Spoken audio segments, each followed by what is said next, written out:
You know, I'm not saying it's true, but you know, anyhow, it's still true. Because human beings are born in sin. And when they get old enough, they will express it. It's not wise to think your child was the Virgin Mary. It's not wise. Come on, help me. Tell somebody we're talking about wisdom. Verse 20, where is the wise? You there? Where is the scribe? Where is the disputer of this world? Have not God made foolish the wisdom of this world? For after that, in the wisdom of God, the world by wisdom knew not God. It pleased God by the foolishness of preaching to save them that believe. Now, I'm going to say something that's gonna hurt your secular feeling, because you want to be accepted. You want people to like you. It don't match with Christianity. Being liked in a Christian, you still on crack or something. Being liked in a Christian don't work. All over the world, in every country, they're killing Christians. See, but you want to be accepted. You don't get it. It's not acceptable to the devil. The devil knows only one group of people can beat him. So he has to get other people to kill them. But if you want to get the other people to like you, that means you have to drop God. See, but I'm making it difficult because there's a lot of churches and a lot of places you can go and you can actually be successfully, you know, lukewarm. But anybody here ever drink iced coffee? Elder Carol, you drink iced coffee? No? Anybody here? Chris, you drink iced coffee? Liz, you drink iced coffee? Right. And my wife, she drinks that hot coffee, right? Reverend Carol, you drink that hot coffee, right? Now, anybody here drink that lukewarm coffee? Oh, why? What's wrong with lukewarm? What's wrong? What's wrong with lukewarm? Oh, maybe because God said in the Bible, because you're lukewarm, I'm going to spew you out of my mouth. Can you imagine you see your coffee is nice and smoking hot, right? And you pick it up and automatically it's lukewarm. You're not going to go, this is good. You go, poof. You're going to spit it out in people's faces because you know it don't belong in there. That's what's happening with unwise Christians. They're trying to get people to like them. In order for you to be liked, you have to be in the middle. Come on. I'm not going to say sin is sin because I have some friends that are like that. Come on, help me. We're dealing in a nation now where I respect our president. That's what he said. He said, all right, I have to make a decision because such and such is this way. Okay, you just decided not to decide God. You chose your friends over God. Come on, help me. I'm not against the government. I'm not against the president, you know, but I'm just trying to show you he can do that. You can't. You're a child of God. If you sway that way, something's going to happen. Come on, help me. It's like my wife. I like my wife. You know, I love her. She's old. You're older than 20, right? We had a difficult time. You know, we went away, and everybody's not the same, and my wife is cute. I'm not cute. You know, back in the day, I would have probably looked more like her husband, but, you know, they asked her what was her name. I says, my wife said, what's your name? Because they thought I was renting a hotel with a check. Society, because they know ain't nobody telling the truth. I just said it's an anniversary. And another person come up to me and said, well, I heard you with such and such passing. We just want to double check. I like it. I mean, there is some accountability out there. But I got that because of my life. Our average person would be like, okay, we won't tell nobody. Yeah. These people were strangers. They confronted me in my face. And my wife said, that was a little forward. I said, I love every minute of it. I hate the dark. Amen. Anybody ever used to sin? You didn't do it in the light. Right. I like people looking at me. Right. Come on. You know anybody here got a job? You know you work when they looking at you. They take their eyes off you, you're like, this job is a blessing. They come, you ain't even got a typewriter.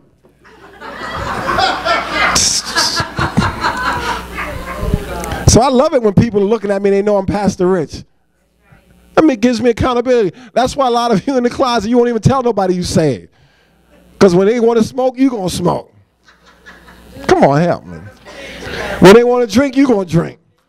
Come on. When they want to take a girl out, you going to take a girl out. Because you refuse to give something. All the amens went down. They never even was here. That's not wise because God's watching. I like my wife because she turned on me in a minute. She choose God first. She call, oh, you call yourself Pastor Rich, huh? any husbands got one of them? That's why it's best to get married, because if you get married, they feel like they own you. While dating, they just trying to get in. It's okay, God know your heart. You sign that paper, oh yeah. Can you get more insurance? All right, let me keep going. Come on, man. Where am I? Verse what? Verse 21. For after that, in the wisdom of God, the world by wisdom knew not God. It pleased God by the foolishness of preaching to save them that believe. God said, I'm going to use the foolishness of preaching to save them that believe. But those that don't believe, I'm still going to preach to them, and they ain't going to get saved. See, I want you to start valuing preaching. If you don't value preaching, you're going to get bored hearing preachers. I'm preaching to help save you.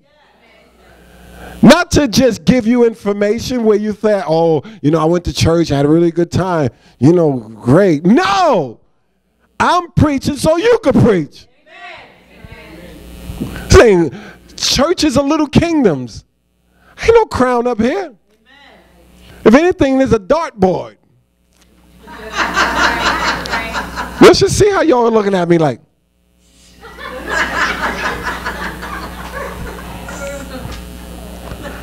I still see, you know, Cheryl's husband, his name is Julio, if you want to know. Julio Rivera. He's back there with a paintball gun. Talking about he want to take me to South Jersey to play paintball. No, it ain't. He want to remind me of every message.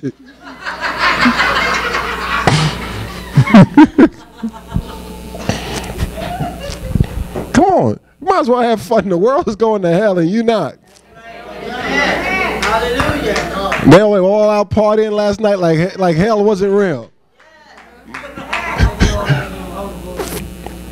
Ready? I'm almost done. For the Jews require a sign, and the Greeks seek after wisdom. But we preach Christ crucified. Unto the Jews it's a stumbling block, and unto the Greeks it's foolishness. But unto them which are called, both Jews and Greeks, Christ the power of God and the wisdom of God. Because the foolishness of God is wiser than men, and the weakness of God is stronger than men.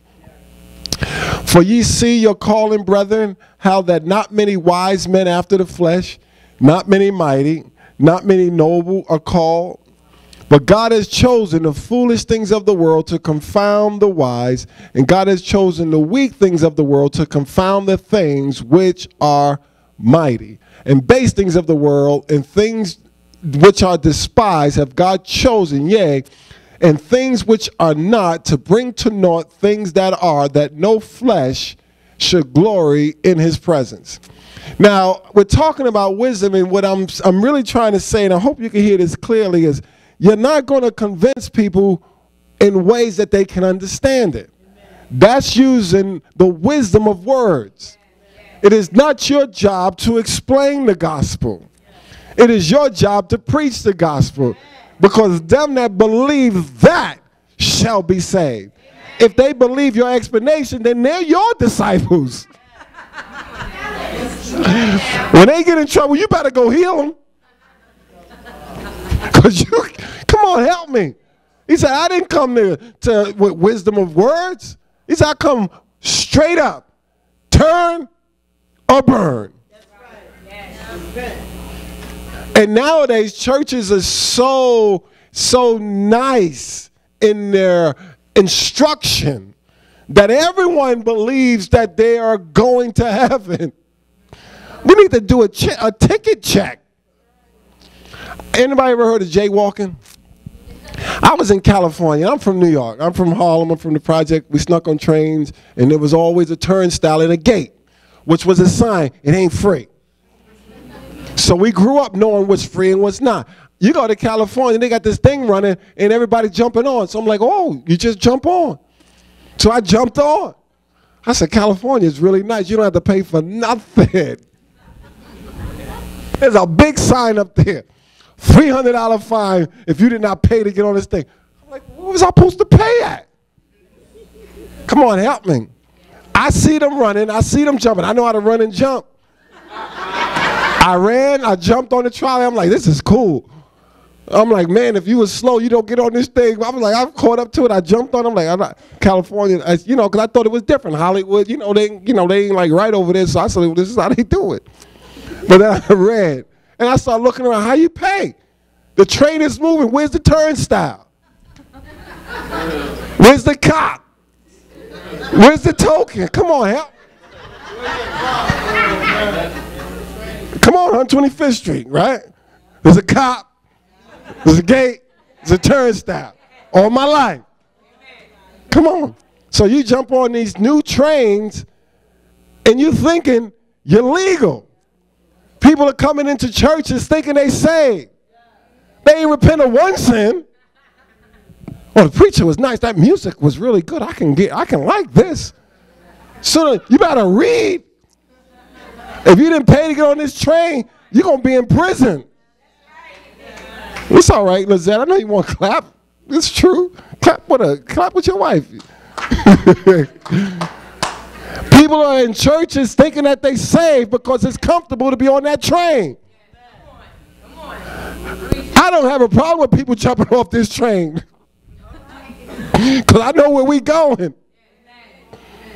And sooner or later they go back and get a ticket and they come back, they stay on the train. That's wisdom. Amen. Jesus says, narrow is the gate. Broad is the way. And many are going to go to Broadway.